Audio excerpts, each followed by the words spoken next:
درس دوم از سطح A1 زبان آلمانی.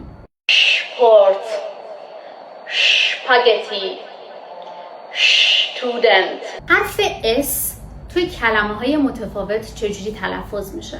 اگر حرف S در ابتدای کلمه قرار بگیره صدای ز میده، مثل زون، زیشا، زوپا.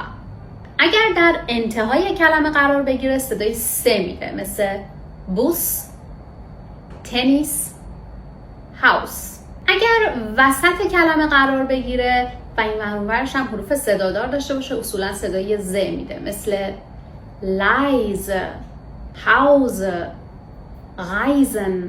اگر اس قبل از سه ها قرار بگیره مجموعشون با هم دیگه صدای ش میده، مثل شول، شال، شون. و اگه دو تا اس کنار هم داشته باشیم ترکیب میشن، است رو میسازن و صدای س میدن، مثل شپاس، هایسن، زوس.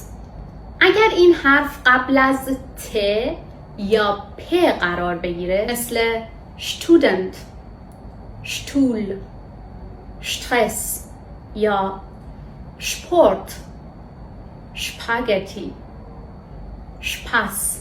دقت کنید که اینها رو اش تلفظ نمی کنیم. نمیگیم اشپاگتی، اشترس، اشپورت. میگیم شپورت، شپاگتی، شتودنت. یادتون باشه که میتونید زبان آلمانی رو از طریق پکیج های آفلاین ما، شرکت در کلاس های آنلاینمون و مطالبی که در یوتیوب گذاشتم آموزش ببینید.